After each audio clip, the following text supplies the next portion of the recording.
Excitotoxin number 2 tonight, aspartame. Aspartame has been studied for a long time.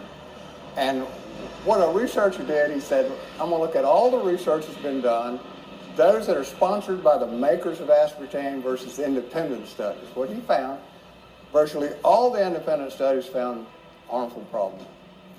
None of the ones sponsored by the maker found any problem. So you've got to look at who does the studies. And so what the maker does is he goes out and he pays scientists to come up with articles or ghostwritten articles that says it's safe. And he fills the literature with it. And then when he goes before a camera, he says, look, these are the pile of studies that shows it's safe. And so the news commentator looks at this and says, well, gee, there's been hundreds and hundreds of studies that shows it's safe.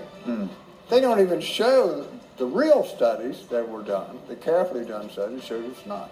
Now, the carefully done studies show that it's a carcinogenic agent and that it combines with other carcinogens like nitrites from your food, become even more carcinogenic. They found in the original studies, to get approval for using NutraSweet, in the original studies they found increased brain tumors, about a 6-fold increase in brain tumors. They found increased lung tumors, breast cancers, breast tumors, all sort of tumors and thyroid cancers were found. But what the investigation did after the approval, because they approved it over all these findings, they found out that they were taking out the tumor from the experimental animal and throwing it away and writing down that it was normal. Really? Yeah, all this was discovered. It's under oath in congressional hearing. So a lot of these amoral shenanigans were done to get it approved in the first place. The guy who was head of the committee that approved it, after he approved it, within months, he went to work for the company that was the promoter of aspartame. And so that's sort of this revolving door we talk about between industry and government. What I found out through the example of aspartame being the best example of how bad the situation actually is, the medical deception, that it's neurotoxic, it's cancer promoting, it's ruining your immune system, your endocrine system. So it's a very dangerous substance we should not be drinking or eating in what way whatsoever. I didn't believe this when I first heard this, so I researched it and I was like, this is the best example of how bad this industry is doing its job, how good it's actually doing to ruin our health. And I found out more. I found out that there's not just conflict of interest, but there's actually a revolving door policy between the authorities that are supposed to be guarding the henhouse, but the fox is guarding the henhouse, so to speak. The Italian study was a study, I think his name was Rossini, but he is one of the most respected researchers on carcinogenic agents. What he does is he tests these agents to see if they cause cancer. So they gave him this project and said, look at this aspartame and see if it'll cause cancer in animals. He did the largest animal study ever done.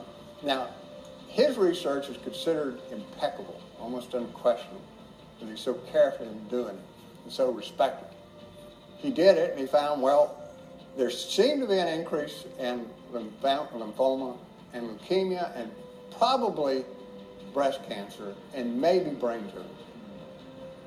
And so they wouldn't accept it. So he redid it with a lifetime study of the animal, as you would in humans. So the humans are going to keep drinking this stuff for a lifetime.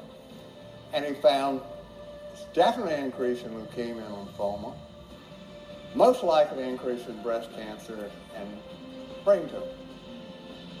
So then it went to the United States. The CDC said, well, we'll look at his study and give a final determination for the American audience. And everybody knew how it was going to turn out, and it's exactly what they said. Well, we've had some criticisms of how the study was done. You know what the criticism was? Well, you did a lifetime study. We cut it off at 2 years, and he said, of course you do. That's when the tumors start appearing. So they cut off the study before the tumors started showing up. It's the same thing that Monsanto did with the GMO studies. Yeah, oh, exactly. Wow. Exactly. They knew at which point you were going to see the problem with GMO, so they cut the study off before that appeared. And then they said, we didn't find anything. And they did the same thing with the aspartame. Yeah, I mean, it's prestidigitation. It's a magic act. But what about weight gain? Do you or do you know someone that drinks diet soda because they think it'll help them to lose weight? Now, this is an area that we've all been lied to, in addition to the other areas that we've been lied to that we're learning about in this series. Let's listen to Dr. Blaylock describe the effect of aspartame on leptin and the way that affects obesity. What they found is in the hypothalamus is where leptin operates to curb your appetite. And there's receptors there in this particular nucleus, the arcuate nucleus. And so unless that leptin can react with that receptor, it doesn't work. Well, glutamate is the transmitter for that receptor. And aspartame has aspartic acid, which is also an excitotoxin just like glutamate. So it burns out that nucleus, so now the leptin won't work. Leptin levels start rising, which is inflammatory, and you start gaining weight. So actually what they found is aspartame is not good for weight loss. It actually stimulates gaining of weight. The other thing is that the tyrosine in it, the phenylalanine, stimulates hypoglycemia, which makes you hungry. So you're going to eat more. So you're going to eat more. Now that's really amazing, isn't it? Diet sodas actually make you hungrier after you drink them because of the effect of aspartame on leptin. It's truly amazing. It's something we need to pay attention to if we're diet soda drinkers. I'm not personally, but I used to drink them before I knew this information. And I think one of the things that we need to remember is that once we have this information, now we're responsible for it. Pepsi recently removed aspartame from their diet sodas, but they replaced it with Splenda or sucralose. Is this really a step in the right direction? So they didn't choose stevia. They didn't choose organic whole cane sugar. They went to a form of sugar that's let's say it's engineered in a lab. And basically they take sucrose and they turned it into what they call sucralose. And they've added chlorine atoms, 3 extra chlorine atoms to this. And it still has some level of sweetness. And they say, okay, 0 or less calories, fewer calories, so we're good. We're not aspartame anymore because they couldn't beat back the bad press on aspartame. So I've joked, I said, listen, if you want to use sucralose, pour it in your pool out back instead of buying chlorine, because you got it, it's gonna sanitize your pool. But you think about, what is chlorine designed to do? It's designed to kill microbes. What about your gut flora?